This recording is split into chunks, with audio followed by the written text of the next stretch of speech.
मेरे मित्रों, सभी लोगों को जय यीशु। और हम नए साल में प्रवेश कर रहे हैं। नए साल के शुभ अवसर पर मैं सभी लोगों को नए साल की शुभकामनाएं देता हूं और आपके लिए धर्म ग्रंथ से एक पवित्र वचन पढ़ के सुनाता हूं। ईसायास नबी का ग्रंथ अध्याय 43 और वचन 18 और 19। पिछली बातें भुला दो, पुरानी बातें जाने दो। देखो, मैं एक नया कार्य करने जा रहा हूं, वह प्रारंभ हो चुका है। क्या तुम उसे नहीं देखते? मैं मरुभूमि में मार्ग बनाऊंगा और उजाड़ प्रदेश में पथ तैयार करूंगा।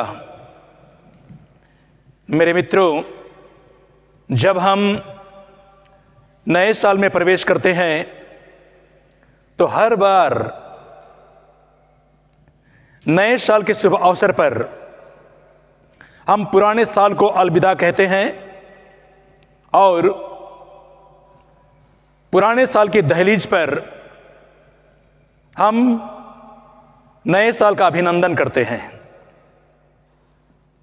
जब हम नए साल में प्रवेश कर रहे हैं तो हम एक नए अंदाज में हम नए साल का अपने जीवन में अभिनंदन करते हैं और हम इस नए साल में प्रवेश करते हैं।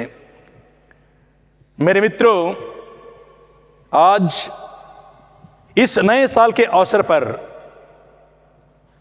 हमारे लिए एक ऐसा पल और समय होता है जब हम खुशियां मनाते हैं, आनंदित होते हैं, नाचते हैं, झूमते हैं, जश्न मनाते हैं।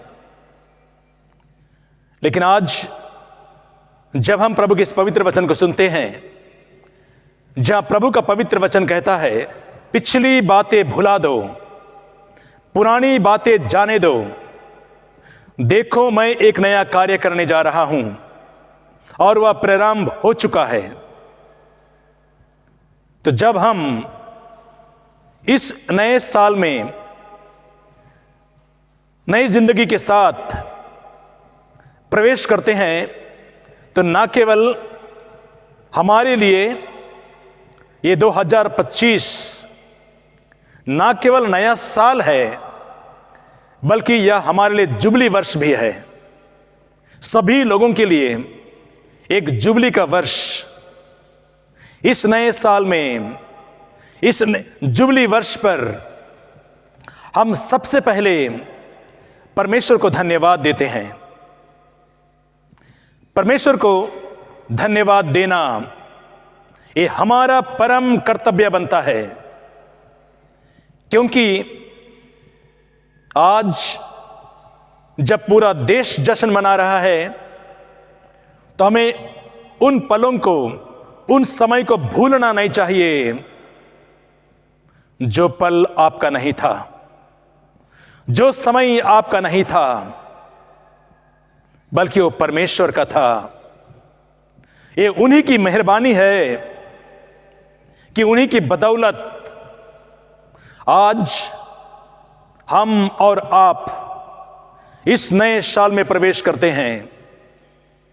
इसीलिए जब हम इस नए साल में प्रवेश करते हैं तो हम देखेंगे ईसायास नबी के ग्रंथ में अध्याय 46 और वचन 3 और 4 में प्रभु का वचन कहता है, याकूब के वंशजों, इस्राएल के बचे हुए लोगों, मेरी बात सुनो। परमेश्वर कहता है, मैंने तुम्हें माता के गर्भ में संभाला, मैंने तुम्हें माता के गोद में संभाला, मैं तुम्हारे बुढ़ापे तक वही करूंगा, तुम्हारे सिर के बाल पक जाने तक मैं तुम्हारा भरण पोषण करूंगा, तुम्हारी देखरेख करूंगा और तुम्हें संभालूंगा। देखिए ईश्वर का कितना पवित्र वचन, कितना सामर्थ्यवान वचन। जो पल आपका नहीं था, जो समय मेरा नहीं था, वो परमेश्वर ने हमें और आपको संभाला। इसलिए आज जब हम इस 2025 साल में प्रवेश करते हैं, ये जुबली वर्ष है, तो हमारा परम कर्तव्य बनता है कि हम परमेश्वर को धन्यवाद दें। स्तोत्र ग्रंथ अध्याय 50 और पवित्र वचन 23 में लिखा है, जहां ईश्वर का वचन कहता है, जो धन्यवाद का बलिदान चढ़ाता है वही मेरा सम्मान करता है। देखिए परमेश्वर कहता है, जो धन्यवाद का बलिदान चढ़ाता है वही मेरा सम्मान करता है। तो मेरे मित्रों, हमें उस परमेश्वर को हमें कभी नहीं भुलाना चाहिए। हमें इसलिए भी नहीं भुलाना चाहिए कि आज हम जिंदा हैं, हमारी जिंदगी है, आपका परिवार है, तो फक्र कीजिए कि आपके साथ और आपके परिवार के साथ उस प्रकार की घटना नहीं हुई। कुछ दिन पहले हमारे एक डॉक्टर बेटी के साथ बलात्कार किया गया, फिर उसको मार डाला गया। आपके साथ और आपके परिवार के साथ हाथरस और अयोध्या नगरी की कांड की तरह इस प्रकार की घटना नहीं हुई। धन्यवाद दीजिए उस परमेश्वर को जो भारत की बॉर्डर पर समर्पित नौजवान अपना बलिदान देकर जरूर उसकी धर्म पत्नी का सिंदूर उजड़ जाता है, लेकिन वह देश के लिए समर्पित और बलिदान होकर शहीद बन जाता है। आपके साथ और हमारे साथ ऐसा नहीं हुआ। हम सुरक्षित हैं। हम इसलिए परमेश्वर को धन्यवाद देते हैं। स्तोत्र ग्रंथ 103 और वचन 4 और 5 में प्रभु का वचन कहता है, मैंने तुम्हें संभाला, मैंने तुम्हें सुख शांति प्रदान की और मैं तुम्हें गरुड़ की तरह चिरंजीवी बनाया। देखिए प्रभु का पवित्र वचन हमारे जीवन की रक्षा करता है, हमारे जीवन के हर पल को संभालता है। मेरे मित्रों, आज जब पूरा विश्व चारों ओर लोग इस नए साल के शुभ अवसर पर, जुबली बरस के शुभ अवसर पर नाचते हैं, झूमते हैं, जश्न मनाते हैं, तो हमें यह कभी नहीं भूलना चाहिए कि जो जश्न आज हमारे देश मनाता है उसके पीछे कितने लोगों का बलिदान है, कितने लोगों का कुर्बानियां हैं। हमारे देश ने ऐसे ऐसे धुरंधर को पैदा किया, हमारे इस धरती की मिट्टी ने ऐसे ऐसे नागरिकों को पैदा किया जिनके विचारों से हमारा सीना चौड़ा हो जाता है। हम उन महान विभूतियों के द्वारा हमको बड़ी प्रेरणा मिलती है। 1965 में जब लाल बहादुर शास्त्री देश के प्रधानमंत्री थे और भारत और पाकिस्तान के बीच में युद्ध की नौबत आई थी, तब अमेरिका ने लाल बहादुर शास्त्री से सवाल किया था। जब लाल बहादुर शास्त्री देश का प्रतिनिधि करते हुए अमेरिका पर खड़े होकर उनसे वार्तालाप कर रहे थे, तो लंबे चौड़े आदमी ने लाल बहादुर शास्त्री, जो मात्र 4 फुट का था, नीचे देखकर वो कहता है कि मैं इस 4 फुट वाले व्यक्ति से क्या बात करूं। और इस प्रकार वो लाल बहादुर शास्त्री हमारे देश की उस प्रधानमंत्री को अपमान करना चाहा। लेकिन लाल बहादुर शास्त्री ने जब जवाब दिया, उसे सुनकर आपका कलेजा, आपका सीना चौड़ा हो जाएगा। उन्होंने ये जवाब दिया और उन्होंने कहा, युद्ध के बाद ये पता चल जाएगा कि कौन सिर और अपनी आंखें उठाकर बातें करता है और कौन अपनी नजर झुका के बातें करता है। जरूर वो 4 फुट का था, लेकिन जो जवाब उसने दिया वो एक महान विभूति और हमारे देश की आत्मा की आवाज थी। मेरे मित्रों, हम इसी प्रकार हम देखेंगे, एक समय था जब हमारे देश के नौजवानों ने हमारे देश के लिए अपने जीवन को बलिदान कर दिया।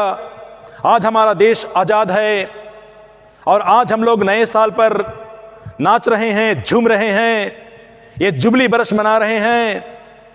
लेकिन वो भी समय था जब महात्मा गांधी को एक बार किंग जॉर्ज पंचम से मिलने का मौका मिला और किंग जॉर्ज पंचम पूरे विश्व में 2/3 विश्व पर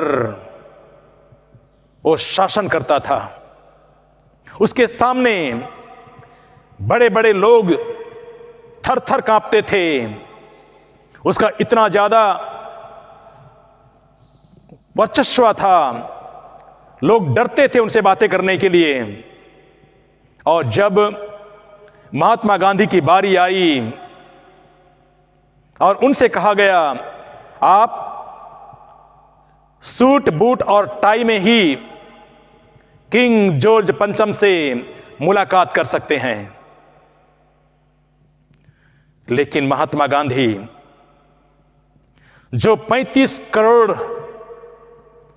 भारतीयों की आत्मा की आवाज थे, उन्होंने एक फकीर की तरह अपनी धोती और लाठी में पंचम जॉर्ज के चेंबर में गया मुलाकात करने के लिए। और किंग जॉर्ज पंचम ने बड़े ही व्यंग्यात्मक ढंग से महात्मा गांधी से पूछा, वेयर आर योर गारमेंट्स? आपके कपड़े कहां हैं? मेरे मित्रों, महात्मा गांधी की जवाब को सुनकर आपका सीना 56 इंच का चौड़ा हो जाएगा। एक धोती और लाठी में महात्मा गांधी ने किंग जॉर्ज पंचम को क्या जवाब दिया, सुनिए। महात्मा गांधी ने कहा, सर, मेरे कपड़े और मेरे देशवासियों के कपड़े तो आपने चुरा लिया। इस प्रकार का जवाब देने वाले महात्मा गांधी निर्भीकता से, जिसके सामने किंग जॉर्ज पंचम के सामने बड़े बड़े लोग थर थर कांपते थे, स्टील का कलेजा चाहिए, जिन्होंने इस प्रकार किंग जॉर्ज पंचम को जवाब दिया कि हमारा देश में बड़ी आत्माएं, हमारे देश के लोग आज गरीब हैं क्योंकि तुमने हमारी संपत्ति चोरी कर ली है। ऐसा कहने वाला निडर, निर्भीकता से और बड़ा जिगर वाला दिल चाहिए। मेरे मित्रों, हमारे देश की इस मातृभूमि ने ऐसे ही बड़े बड़े धुरंधरों को पैदा किया है। आज जब हम नए साल में प्रवेश करते हैं तो मैं आपको, सभी लोगों को जो मेरा ये वीडियो देखते हैं, ये संदेश देना चाहूंगा, 2025 साल का ये शुरुआत है। अभी तो बहुत आगे बाकी है, अभी आपको बहुत आगे चलना है। आगे चुनौतियां हैं, आगे अंधेरा है, आगे संकट, आगे मुसीबत, आगे तूफान, आगे बारिश, आगे खतरा है। इन सारे बाधाओं को सामना करने के लिए मेरे मित्रों, आपके अंदर एक ऐसा जुनून और जज्बा तैयार कीजिए, अपने आप को तैयार कीजिए कि ये सारे बाधाएं, ये सारे खतरे, ये सारे संकट, ये सारे मुसीबत आपके सामने शर्मिंदा हो जाए। अपने अंदर में ऐसा जुनून पैदा कीजिए।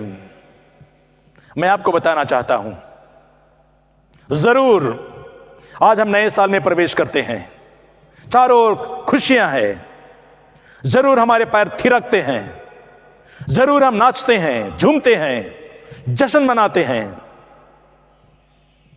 लेकिन हमारे देश के उन बड़े बड़े महात्माओं ने, हम देखेंगे, सबसे पहले मैं प्रभु यीशु के बारे में कहना चाहूंगा।